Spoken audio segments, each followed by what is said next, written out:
When you're hunting ginseng, you might think, oh, there's only a few, you could dig 2 or 3. You go back 4 or 5 years later, there might be 25. You go back a few years later, there might be none. You go back a few years later, there might be 100. You never know what's laying in the ground.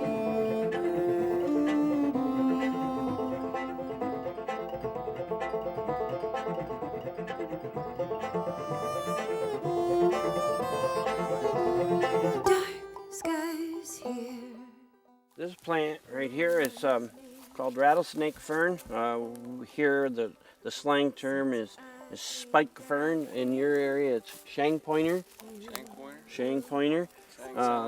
If you find this rattlesnake fern in a well-drained soil with hard maple trees, you better be looking for ginseng, because if it's not there, it was there. Somebody got it.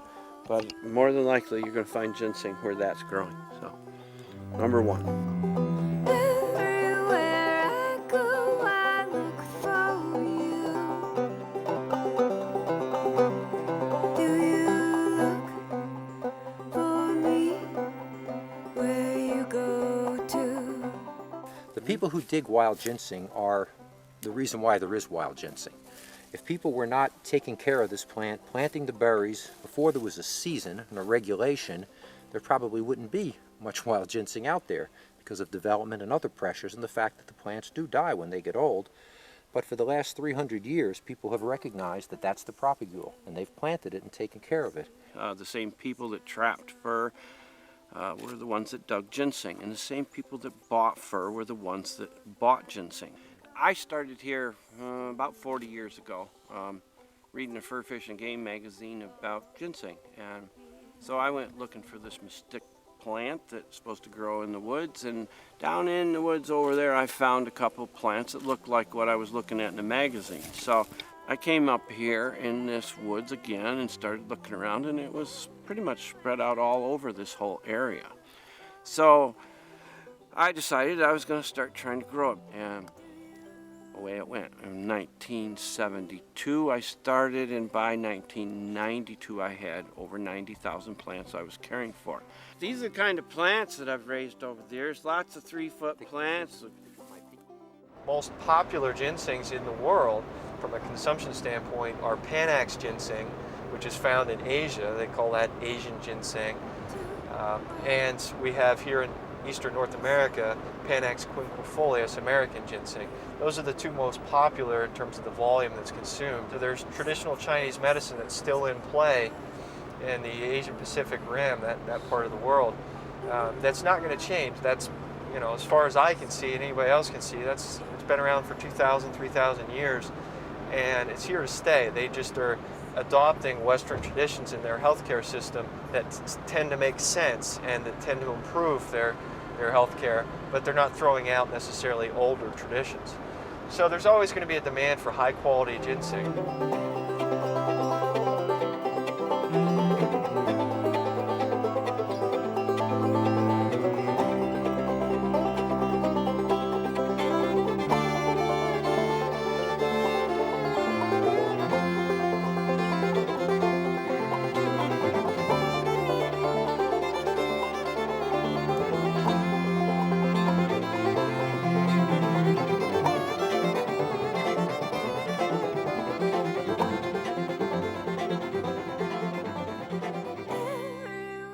I'm trying to grow ginseng the way it likes to grow, not the way I want to grow it.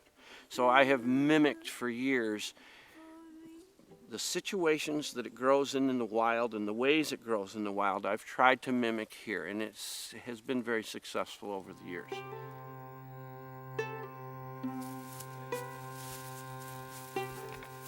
It's quite spiritual to be here digging this root that I planted 20-some years ago.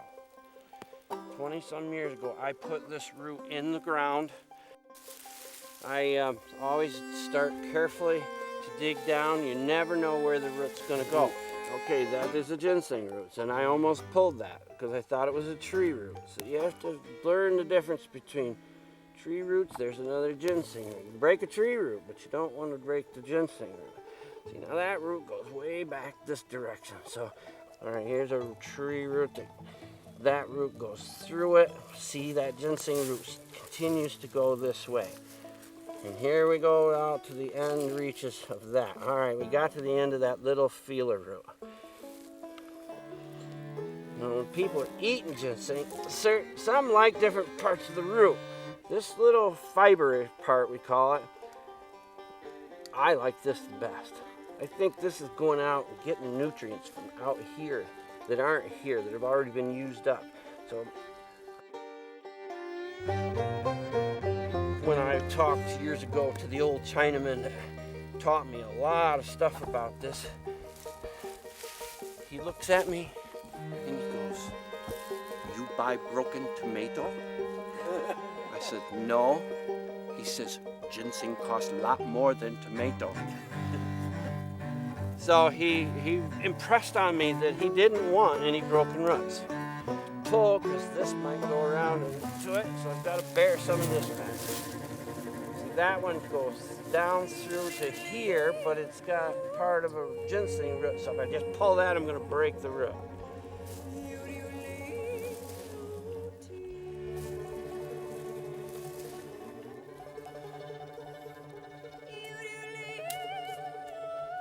Oh, it's a massive human root.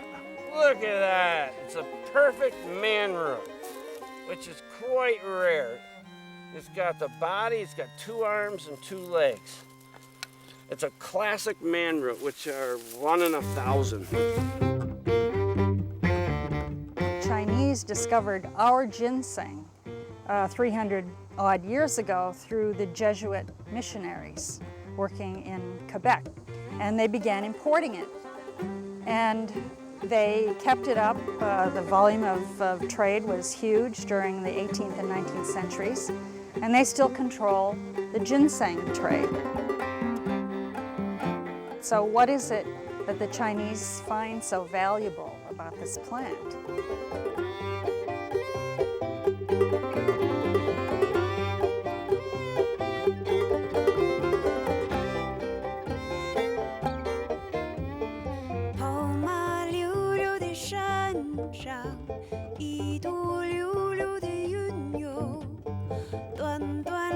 The first time ginseng was used was about 2,000 years ago, and it was used by noble people and for kings or even emperors. And people believe that ginseng can make dying people back to life. Chinese medicine, which is a completely separate system of medicine, quite unlike Western medicine, has classified nearly 1/4 of its known plant species. It's not as if these herbs are unknown. They've been really well studied. And furthermore, the combinations, the formulas, have been tested over hundreds of years. And in Chinese philosophy, people think the world is made of 2 things. Everything made of 2 things, like the light and dark, like the male, female. Everything contains the 2 parts. So Chinese philosophy says, if you want to keep in health, you must keep the 2 things in balance.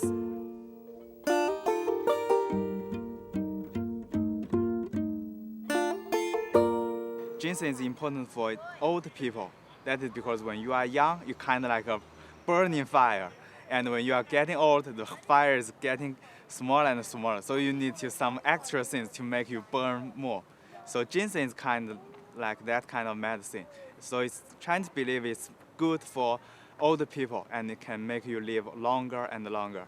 So when they found American ginseng, they decided that it had quite a different property from theirs. They believe that theirs has a warming effect and that it's a qi tonic, whereas the American ginseng has a cooling effect and is a yin nourisher or a yin tonic.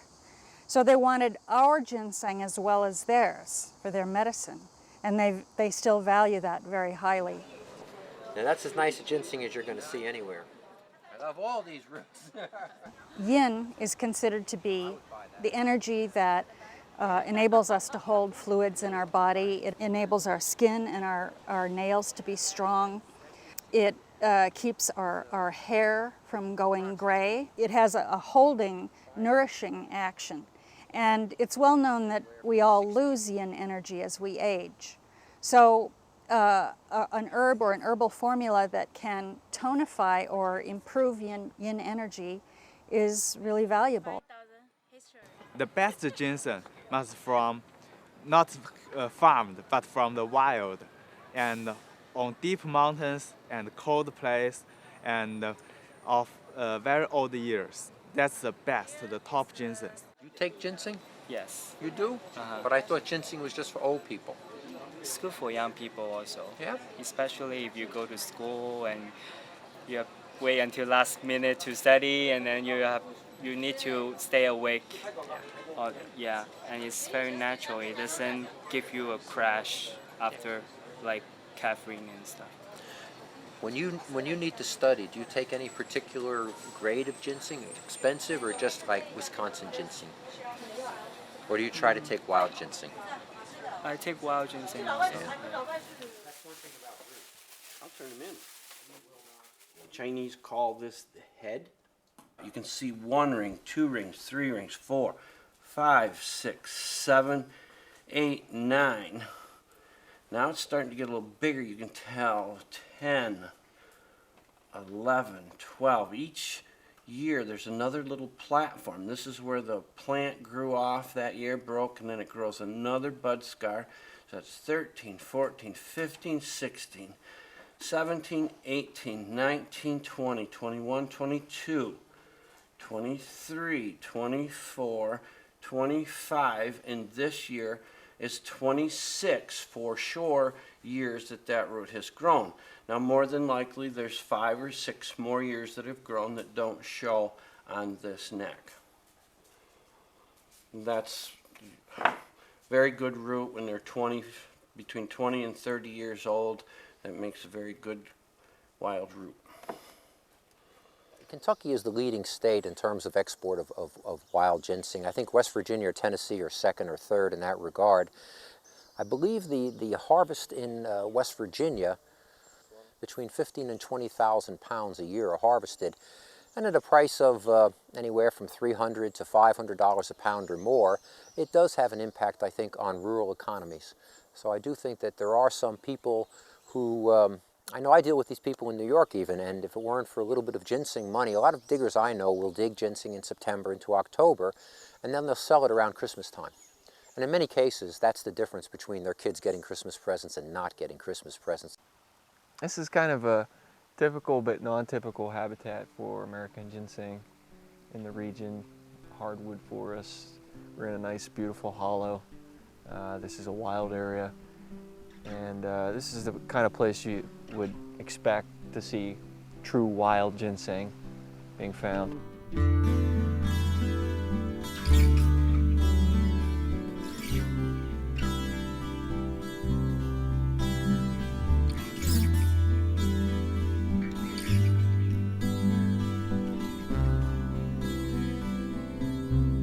People came to the mountains to dig ginsengs.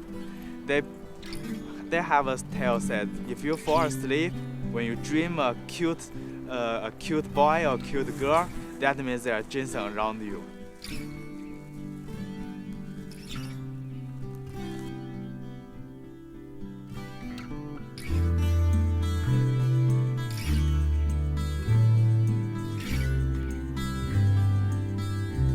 So next to this plant that's been browsed, you can see probably one of the holy grails of the ginseng world. This is an elusive 6-prong plant. So when you look at the back of this, you'll notice that there are 6 branches on here with leaflets. Okay? That's fairly uncommon to see in the wild. In cultivation is another story, but in the wild you generally don't see big old plants like this, especially right next to a trail where we're standing. When they find the ginseng, the first thing is they use a red needle to tie on the leaves of the ginseng. Because people think the ginseng, if it's very old, turn into a human shape, then it becomes kind of like it can think and it has intelligence. It can run away. So if you use a red needle to tie it, it won't run away.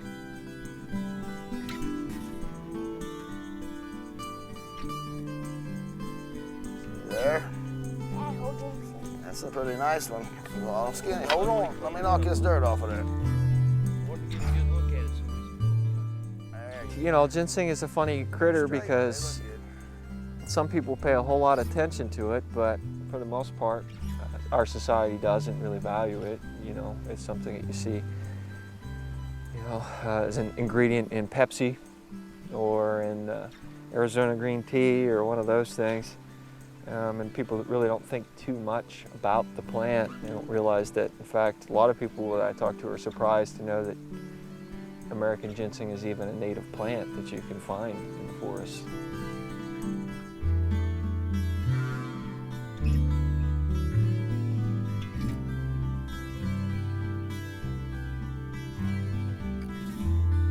We've had to do a lot of educational work among the Oriental medicine profession to educate them about what farmers go through. And in 2003, we did a Ginseng Direct program where we got a couple of farmers who were growing ginseng and a few practitioners on a teleconference series. And they told each other about their worlds. And neither side had any idea of what they were going through. Some friends of mine got me into hunting it when I was a teenager, and it was fun, but I never could find a lot. So I knew if I started planting it, I could have a lot more. Yeah, because I couldn't keep up with them guys. They were real good hunters, and I wasn't. And now I think I got a little more than them. Well, I got 6 acres in this fence, and I got one outside, and we got 4 over there right now, and we're putting 1.5 acres in this fall. But if we get all the laws straightened out where it's not going to be banned from exporting, we'll really go big then. Because you can't invest a lot of money in this and 10 years down the road find out you can't sell it. Sure. Why would that be? They think it's going extinct. Since ginseng is listed on CITES, which means that any country that exports ginseng has to have some sort of a conservation program in effect, the U.S. Fish and Wildlife Service, which is the agency in charge with developing the conservation program for wild American ginseng, periodically issues scientific findings. And along with the scientific findings come regulations regarding the harvest of ginseng. There are no reliable data regarding the actual extent or impact of the industry. The only numbers we have are what U.S. Fish and Wildlife compiles, which are total exports by the year. Even though it has been stewarded and tended for hundreds of years by people, probably does need some sort of logical, sane regulations regarding its conservation. But unfortunately, I'm still waiting for those to be forthcoming. We haven't seen them just yet. These is the same as $100 bills, you know, in these beds, and you know they don't look at it that way. They look at it as it's just another corn crop, you know, and he can just plant seed and go on, pick up the pieces and plant seed and go on. Well, that's not necessarily the case because it takes so many years to get this quality of a root, and you done lost all that work, you done lost all the seed. And you lost everything. You lost all your pride, everything, you know. And they don't look at it that way. And this is a big old fat root. This is his son. The father had gotten eaten off by mice, which is one of the absolute biggest problems that there is for me in growing ginseng. Is the mice. They love to eat these roots. I've lost over half of my plants over the years to mice. The mice probably ate 10,000 roots within the last 6 months. So I'm going to harvest whatever's left, and I have lots of seed stock and lots of rootlet stock to start over again in a new place. But it's just too many years of mice learning that ginseng is there, and I've poisoned and I've trapped and I've gone crazy trying to kill the mice, and they win. If it were not for these people that are harvesting it and stewarding it and cultivating it, it may very well have been extirpated in more places than it is right now. There's lots of things that'll make ginseng go away, and it's not just people. There's a lot of other issues out there. I mentioned slugs as being a problem with ginseng reproduction, but also white-tailed deer. Bulldozers I would contribute as one of the primary detractors to ginseng development. And that's a real fact here in Appalachia. There's a lot of people that would like to live in these beautiful, beautiful mountains. I'd like to train a dog to do that. I'd say you could. It's got its own smell. Well, I had an old timer told me he had a ginseng dog one time down in the mountains. Laugh at him. No, I believed him. I believed. Said if he barked once, he didn't worry about it, but he starts to howl and he went and got it. It's not so endangered of. Mike and I ourselves, if you use the low numbers at 5,000 seeds per pound, we've put about 300 pounds in the ground over the 8 years. That's 150,000 seeds in the ground right there. That's hardly endangered.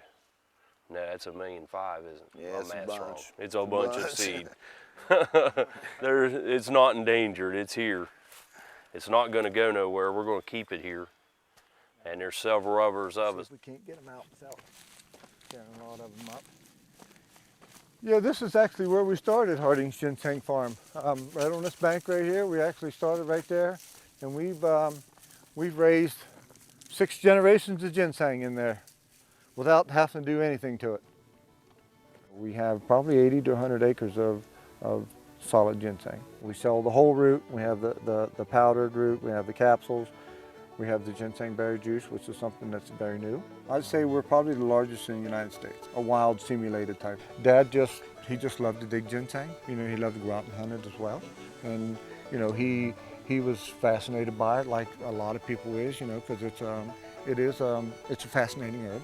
And you know, he enjoyed just bringing the seeds and the rootlets in from the wild and planting them under a grape arbor. That's actually where we got our start. You know, I just kind of helped Dad and followed along, you know, and Dad purchased this piece of property, and then we actually started growing it up here, and then just kept going on from that. You know, we'd take all the money that we made from the root when we harvested it, and then we just put right back into it. And you know, my father never knew that he was getting to be this large, you know, and I wish he would have had, you know, because it would have been something that he'd have danced around quite a bit.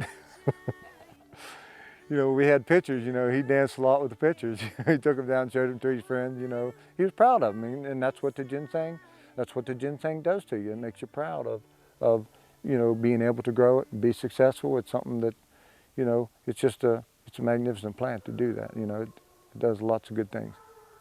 That's a picture of my $1 million man in a larger version.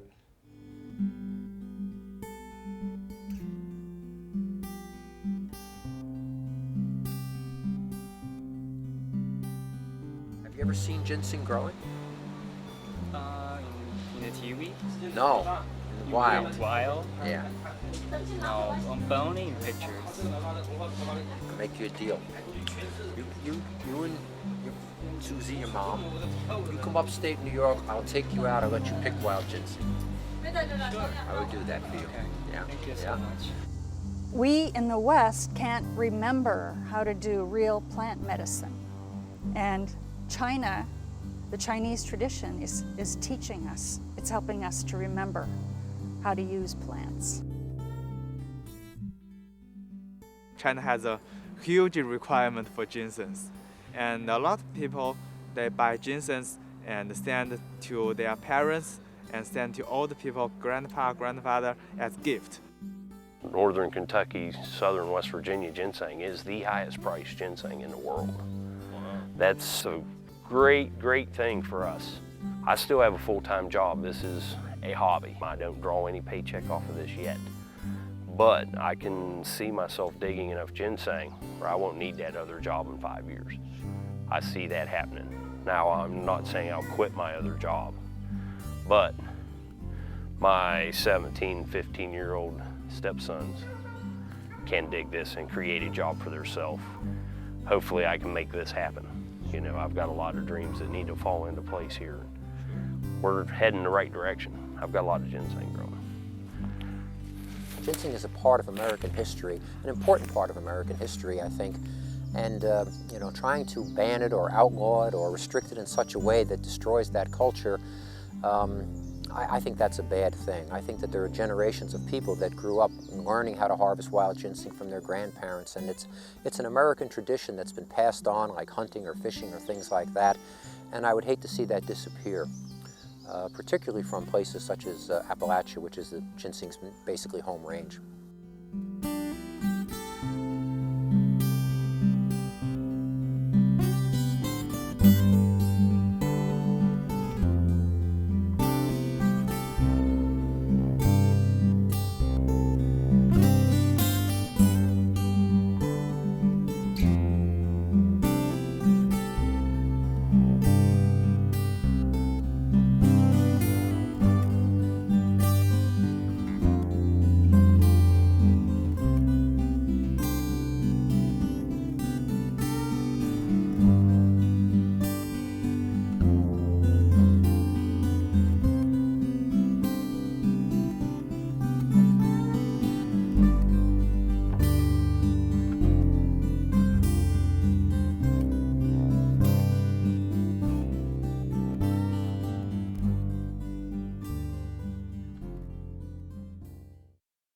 You ain't digging any ginseng, are you? I'm going to check your pockets when we walk out of here. This program has been a production of West Virginia Public Broadcasting.